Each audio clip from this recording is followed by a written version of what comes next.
The playoff action from the Concho Valley just ahead. It was also a busy week for Angelo State sports. Highlights from Foster Field and Meyer Field coming up. The NBA was also in action. Sights and sounds from across the association coming up as well. All this and more coming up on Season Pass. KLST Studios, this is your KLST Season Pass.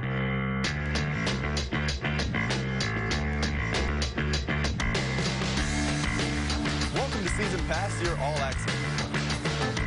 Here's your host, Andrew Nipson. Welcome to Season Pass, your All Access Pass, and your only sports show here in the Concho Valley.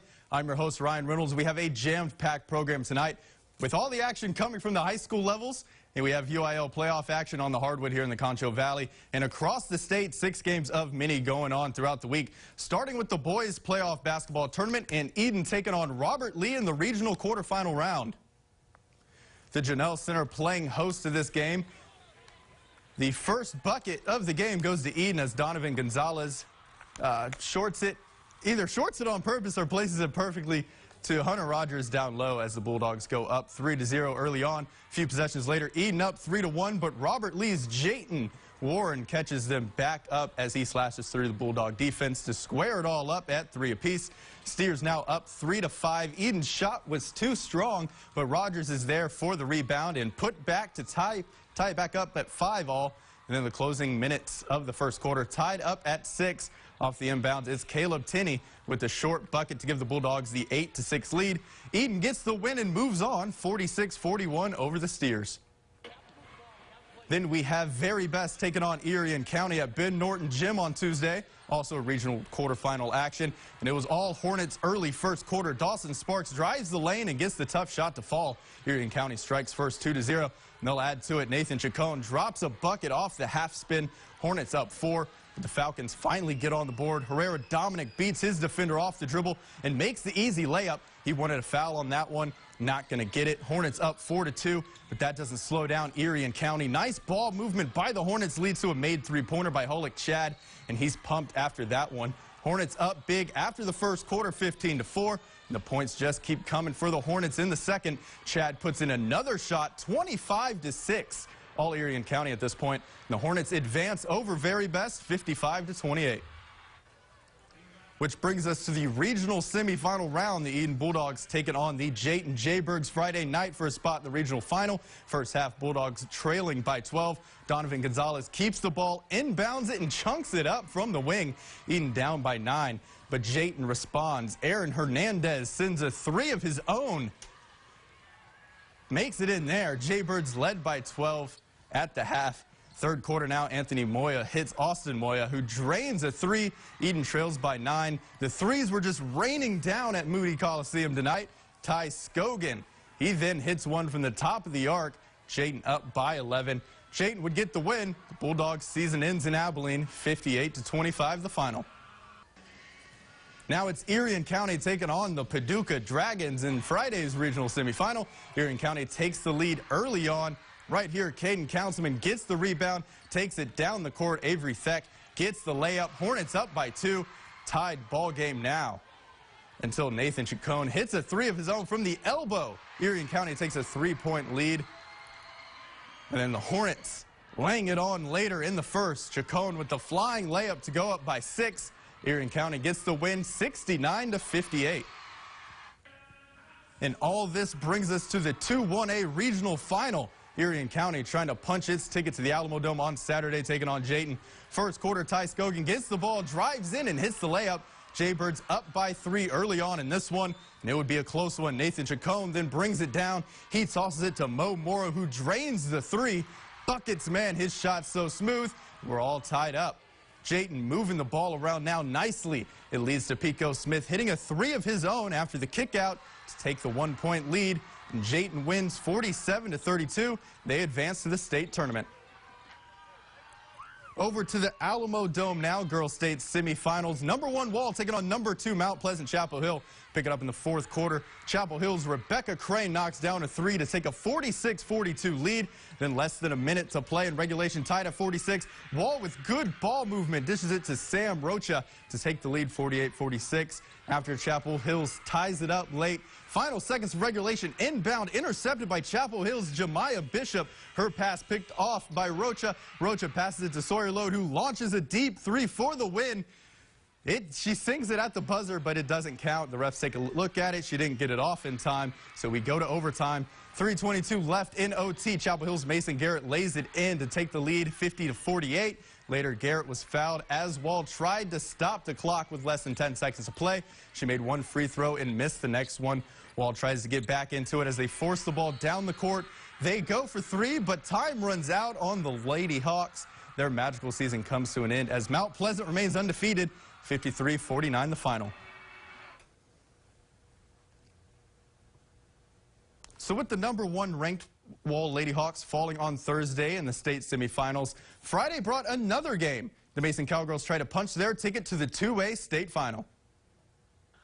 So back to the Alamo Dome we go. Mason taking on Grapeland. Wild play here as Mason initially gets the steal, but then they lose it. Grapeland picks it up, but then Ruby Magnus shows the quick hands by taking it right back and then going in for the score. Mason now running. They get it inside to Courtney Hanschak for the bucket.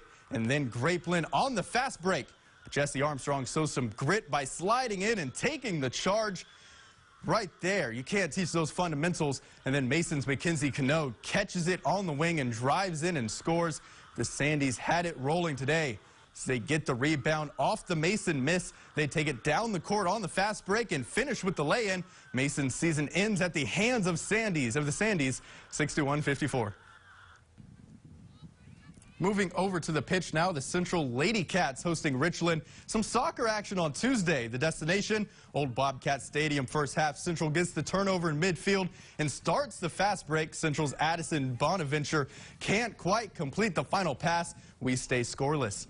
Later, Richland gets the ball in. The attacking third, Richland forward gets away, but great defending by Central to knock the ball away. Then on the ensuing corner rebound, comes back for Richland. The shot off the crossbar. Take a look at this rip right here. Doinks it right off the crossbar. The goalie Megan White may have gotten a paw on that one. We are still scoreless. Central gets the win 1-0. So a lot going on in the Concho Valley, from the hardwood to the soccer pitch. Coming up on Season Pass, we'll take a look at the next level in the week that was for the Angelo State Rams and Bells. Sticking with us. Get excited, Whataburger fans. Our one-of-a-kind mushroom Swiss burger is back. If you love mushrooms, you're going to love this burger. The double cheese, the mushrooms was absolutely amazing. These mushrooms are beautiful. It's a really good balance between the mushrooms and the Swiss. And that au jus sauce on top. The creamy au jus sauce. It really complements the mushrooms. Everything just works perfectly together. It's just perfect. Every bite's perfect. It's not just a mushroom Swiss burger, it's a Whataburger mushroom Swiss burger. Here for a limited time. Public notice. Immediate action required. The management of Gallery Furniture has made the decision to certify the relinquishment of over $2 million of furniture, mattresses, and accessories. The huge relinquishment is now underway. Nothing held back. All must go. Name brand furniture at relinquishment prices including Lazy Boy, Simmons, Best, and more. Wall-to-wall certified relinquishment. After 20 years in San Angelo, the entire contents of our store must be sold. Come and take advantage of the certified relinquishment of all of our furniture, mattresses, and accessories at Gallery Furniture, 329 West Washington. Just about every big business in town knows Santex air filters, their service, and their quality. From the SAISD to Hirschfield to Rio Concho, now you can have the same quality air filters and service for your home. Come into Santex's office and buy one filter or buy in bulk, or you can have them make a custom-sized filter while you wait. Santex Services also delivers to businesses as far as Sonora, Ozona, Abilene, Midland, and Odessa. Santex filters and services are trusted by our business community. Let them earn your trust too. Santex for your business, and now for your home. Santex Services Incorporated, 64 East Avenue K. Hi, I'm Mike. MGB wants to be your MVP, most valuable payer. Bring your gold, silver, and diamonds to MGB, and you'll say, I sold gold, and I like Mike. On Avenue N by Angelo State. Uh-oh, a speeder. Big oil truck. Those guys are hard to pass. Cattle truck. Hey, boys. Oh, you're blushing, Larry. When business is booming, the roads get crowded. Slow down and pay attention.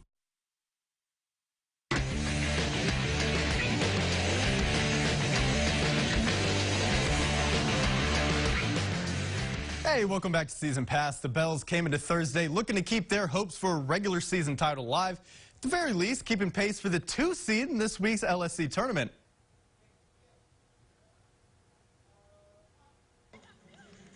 Bells taking on Midwestern State in Wichita Falls. First quarter, Michaela Blount takes the turnover, and she's going the distance for the bucket.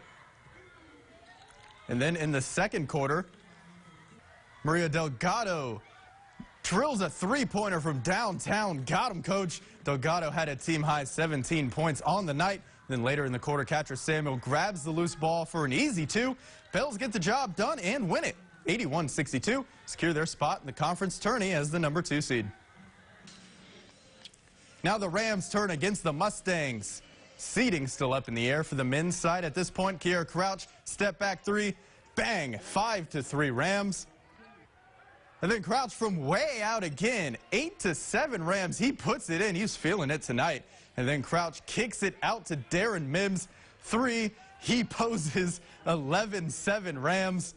And then Ronald Bell fights to rebound his own miss, slams it home, 15-9 Rams. ASU wins big in this one, 91-64 the final. The ASU Bells and Rams basketball teams were also in action on Saturday. They played on the road against Cameron. You see those final scores right there. The Bells run through the Aggies 113-81. Marquita Daniels scored 40 points, the second highest for a single player in ASU history. The Bells clinched a share of the LSC title for the 3rd straight year with the win. And then the Rams also securing their 4th win in a row with a 78-58 win. Up next for these two teams, the Lone Star Conference basketball tournament. Taking a look at the first round of games for ASU. The Rams are the number 3 seed, and they'll face Texas A&M Kingsville on Thursday at noon. And then the Bells, the conference's 2nd best team, will face off against Texas Women's on Friday at 2:30. All tournament games will be played at the Comerica Center in Frisco, Texas. The Rams hosted Tarleton State on Friday for their Pack the Park promotion to open up a 3-game series. A series that doesn't count for conference standings, but it's still Angelo State and Tarleton State. So over to Foster Field we go. Bottom first. Lachlan Mayo up with a runner on third. He hits a deep ball out to right field. It bounces into the Texans bullpen. Nick Novak scores from the ground rule double. 1-0 ASU. Nick Novak up with 2 on in the second. Runs start coming in with an outswing of the bat. Michael Urquidy goes to steal third. The ball is overthrown to Urquidy, easily scores. 2-0 Rams. And then the next pitch bounces off the catcher's glove, and Parker Bramlett scores from third. ASU up 3-0. The Rams do work with their bats and win 14-1 in 7 innings. So over to game 2 now, Saturday afternoon at Foster Field. The Rams taking on Tarleton State in this weekend series. Senior Brandon Dusenberry starting on the mound for the Rams, and he wouldn't last long in this one. After allowing 3 hits and 1 run in the top of the first inning, Brooks goes to the pin and calls on Nick Kaufman, which spells the end of Dusenberry's day. Texans lead by 2 after 1. Top second now, Texans still leading 2-0. Jake Spence shoots this one to center field, but holy cow, Jackson Hardy is there for the diving catch. A web gem from him saves a hit, but the Rams still trailing heading into the third. And in the bottom second, the Rams finally get on the board. The Clear Falls product, Josh Elvire, smashes this one to right field. That's going to score Nick Saganowicz. The Rams rally back from the early deficit and take game 2, 5-4. Then we have game 3. This game also on Saturday. The Rams trying to pull ahead in the series against the Texans. Foggy day at Foster Field was also a cold one. Bottom second, Texans leading 1-0. 2 outs. Jackson Hardy lays down a beautiful bunt down the third base line. That stays just fair. Good skill by Hardy. The Rams have a runner on first. A couple pitches later, Hardy's going to swipe second with the steal. That sets up a runner in scoring position. Still down by 1, but the Rams can't capitalize. Michael Urquidy strikes out swinging to end the inning. But the Rams bounce back from the slow start to take it 6-1. ASU finished off the series on Sunday with a 9-7 win for the weekend sweep. Now over to Meyer Field, where the Bells took on Texas Women's Friday evening. Top fourth, ASU up 4-2. Lady Pioneers cut into the lead, though, as Tara Salmon rips a single into center, bringing in Michaela Cook to score. Ram Bells still lead, though, 4-3. Texas women's with 2 on, looking to do more damage, but Michaela Corbin gets Avery Williams to fly out to right field to bring the top part of the inning to a close. Bottom part of the inning now, same score. Hattie Shope starts off the inning with a base hit right up the middle to center. Then a few batters later, Tegan Kirks blasts one to the gap in center. Shope scores easily to make it 5-3 Angelo State, and that would be the final in Game 1. ASU takes it. So on to Game 2 we go. This game played Saturday afternoon. 3-time Olympian and 2-time gold medalist Crystal Bustos threw out the first pitch today. She holds the record for home runs in Olympic Series. We're going to see some blasts in this one. Bottom first, 1-0. ASU bases loaded. Jade Strother draws ball 4. In comes Taylor Fogel, 2-0 Bells. Then Hattie Shope up next. She hits a no-doubter over the left field wall. A grand salami for her, 6-0 ASU. And then later in the inning, runner on first, Courtney Barnhill slaps one to left. Malia Burns scores, 7-0 Bells. The Bells cruise to victory, 12-5. The Bells going for the sweep in Game 3 series finale. Michaela Corbin starts in the circle for ASU. Top second, 3-0 Pioneers. With 1 on, Corbin strikes out Talia Sillenstein to end the threat. Texas women still leads heading into the third. Top third now, Paige Tomoyo sends a deep ball out to center for the 2-run homer.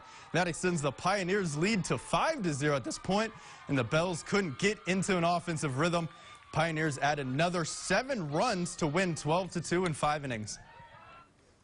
Over to the tennis courts now. The ASU Bells taking on number 11, University of Central Oklahoma on Friday. The Bells winning their last 4 matches, entering Friday's game against UCO, looking to extend that streak, and it was a tough one on the courts. ASU lost the overall match 4-1 to UCO, and it started with the doubles point. The Bells lost all 3 of their doubles matches, with the duo of Ivina Osina and Valentin Gonzalez losing 3-6. Virginia Beck and Zoe Gubbles lost 3-6, and the pair of Maria Delgadillo and Lucy Matriot also lost 5-7. The Bells tried to recover in singles play, but could only reel off 1 win. Gonzalez claimed victory 6-3, 7-5, while Delgadillo, Beck, and Gubbles, alongside Yasmin Ansari, all lost to their opponent. ASU takes the loss to UCO, but would bounce back on Saturday, sweeping Oklahoma Baptist 4-0. The Bells are now 7-2 overall and will play Southern Arkansas on Thursday.